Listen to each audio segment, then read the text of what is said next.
Welcome to 13 Paintings Children Should Know. First off, here are the 13 paintings that you should know. Our first one is called the Arnolfini portrait. The Arnolfini portrait. It is drawn by this guy named Jan van Eyck.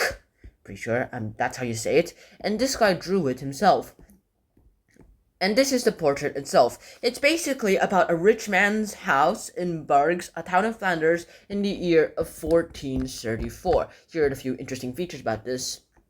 Firstly, the woman. First thing I see is that there are horns on her hand, which is weird for today's standards. And right now, the woman looks to be pregnant.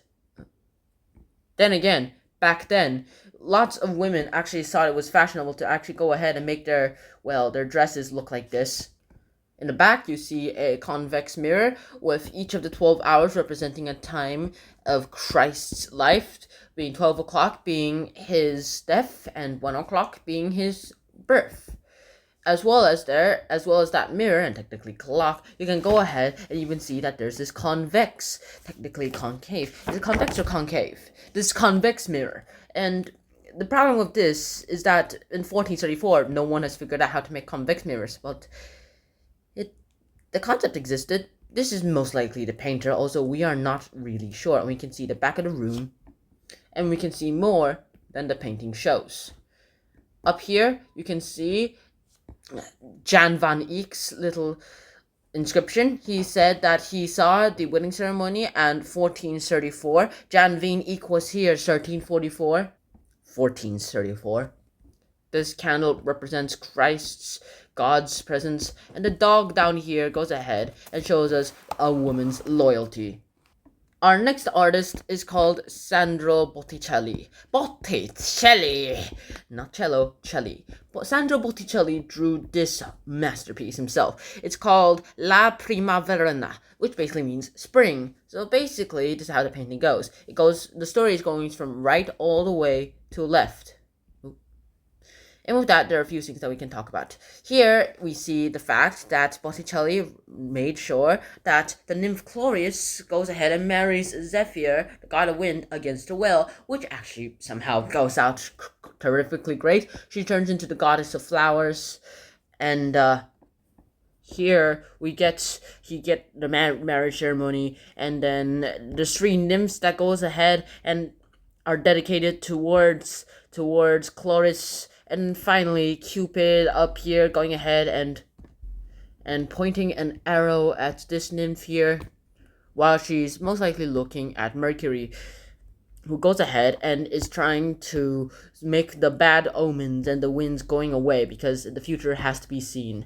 Next up, you might actually be surprised about this. Our next painter is Leonardo da Vinci. This isn't actually pretty surprising because he actually studied to be a painter. But then again, he was really good at drawing too. Leonardo da Vinci. Speaking of which, he drew this masterpiece, the Mona Lisa. You can find it at the Louvre today, and it's one of the most famous paintings in the world. In fact, the only reason why it's very famous is because of that darn mysterious smile. That smile of hers that goes ahead and makes her look eerie. And with that, you can go ahead, and today, it just might seem a bit mysterious for us too. Even the background's a little mysterious. So next thing that we kind of found out is the March Hare, which is drawn by this, apparently a Vienna woman, Albrecht Dürer, and she drew this, the hare. In fact, the hare is pretty lifelike, even though it's most likely that she used a dummy to draw this. The attention to detail shown here is great. There are the whiskers, the eyes themselves. In fact, in the eyes, you can even see the reflection of a little windowsill, like right here. If you see this little part here, this white part, that's a reflection of the windowsill. It makes it look extremely lifelike. Even the fur, all of it, the colors, all of it is pretty accurate too. And this was drawn in 1502. Next up, our artist's name is Raphael. And he drew this, the Sixteen Madonna, and in Dresden. This was the style of the Renaissance, and this is the Madonna. You can already see things too.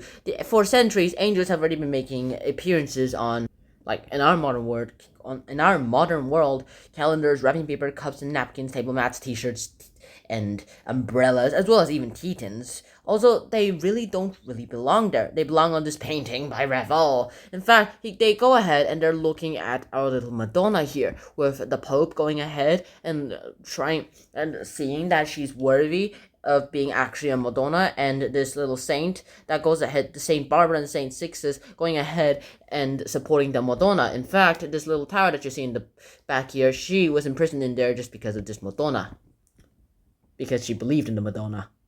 Next up, our artist, Diego Velázquez, and he drew this little painting about the life at court, and it's called La Meninas, which basically means the maids of honor. So our little main character here is this little girl. In fact, when this was being drawn, she was literally 4 years old at the time too. Yes, you heard me right, 4 years old. And you can already see that there's this elegant dress here too. But however, you might be thinking, she's 4 years old. Is she even allowed to have this dress? She's going to be rudely rowdy with it. Well, back then, even 4-year-olds, if they were in the court, they were told to go ahead and must behave properly. If you don't put your pinky out of the pinky, you're going to get spanked. Those kinds of things. Sounds very Asian nowadays, but back then, that was pretty much everywhere in the world. Of course, these are her maids in honor who go ahead and are supposed to be with her round the clock. We're not sure if this is the painting. This is a painting or a mirror of the little family, the king and the queen, going ahead and looking at it. But if it is a mirror, my question is, where is the maids of honors inside that little painting? Inside the mirror. That just makes no sense. Here is the person. His little job is just to keep the door open for the king and the queen and the daughter, their princess. And lots of other things too. These are the maids. Like the people in the background are actually people who go ahead. They're more like religious sects. They're like nuns and other people too. While the others here, these two people here, short, ugly people here, are actually fools. They are the two court dwarfs, but they don't need to go ahead and have the rules of social life at the court. But however, they were treated no more than family pets, which kind of is a reason why the dog is beside them, just to show that. And this little person here, he himself is the painter of all this. Is Diego Velázquez. This crest is supposed to show knighthood, but he drew this before knighthood, and some people say that the king himself drew the cross onto Velázquez after he attained knighthood. Alright, next up, we have a painting that is drawn by this famous person named J.M.W. Turner. J.M.W. Turner went ahead and drew this masterpiece. According to a BBC poll, this is shown as the most famous UK British painting. And this is called The Fighting Temeraire, and this was voted the best and most famous painting in the entire country of the UK. Now, here's the point. There's the sunset and everything, but the modern steamship going ahead and pulling out something that looks like something from the olden days. It just looks beautiful. Also, he himself actually used a little technique on the smoke to make it look more smoky-like. The real Fighting Temeraire doesn't really look like this. In fact, J.M.W. Turner himself actually glorified a little too much, but then again, the contrast is, this is the ships of the old, the greatest ships of the old, that just goes ahead and tells us about the past history and the end of sailing, and this is the modern steamship going ahead and making its journey to dissect the Temeraire, which is kind of sorrowful in my opinion. And finally, we have the man, the myth, the legend, Vincent van Gogh, my favorite artist of all time, Vincent van Gogh. Alright, with that, you can go ahead and be rest assured he's famous. First off, lots of pop songs have actually been created based on his paintings. There's a literal movie that's based on his painting as well, too. In fact, this particular brushstroke is actually great, too. However, this might seem like he drew this outside at nighttime. No. He was actually drawing this when he was in a mental ill patient in the hospital. And with that, he drew lots of things. He drew this, he drew the stars, he drew the moon, and the swirls themselves are actually, apparently, I don't see this really well because I just want to see the painting. Mathematicians see some math in this. I don't think Vincent van Gogh himself was thinking about the math when he drew this. I mean, he was mentally ill when he was drawing this. Also, right there, the village down there just looks more like his native home's village, Holland. Alright, next up we have the Cubist. The Cubist. Why am I saying that 3 times? Because the cube has 3 sides on them.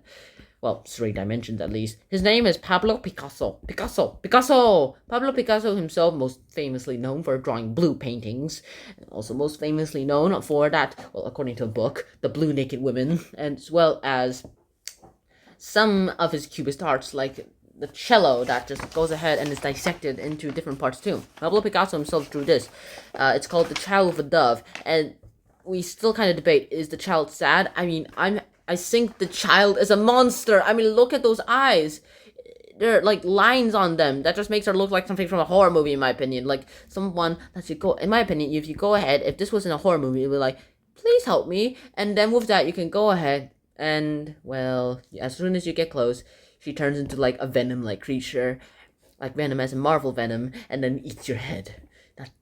That doesn't sound very innocent at all, in my opinion, but that just reminds me of this. And finally, we have Claude Monet. Now, here's an interesting fact about my own life. You might be wondering why my cat is named Claude. Well, it's because of Claude Monet. One of Claude Monet's paintings is about a snowy day, and in fact, that painting is actually reminded me of this cat. My cat reminded me of the painting, and then I just remembered the artist, and I named him Claude. I mean, he looks like snow. He's great at hunting in snow. Hello, everyone. Now you can go back to sleep. Sorry for waking you up from your nap. I mean, it's midnight.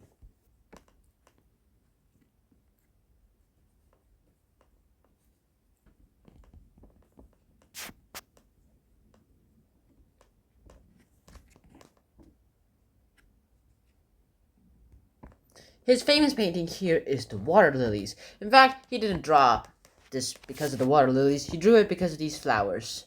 He saw these flowers in his garden. He made a little garden about them. And then with that, he just drew the painting about it so that they can live forever and ever. Finally, well, not finally, just we're getting close to the finally. We have Frida Kahlo. Frida Kahlo herself, her painting is actually just a self-portrait with a monkey. In fact, that's literally the title of her painting, Self-Portrait of a Monkey. She herself has been serious. In fact, she has a very serious childhood because she had polio and she broke her spine when she was 18 in a traffic accident.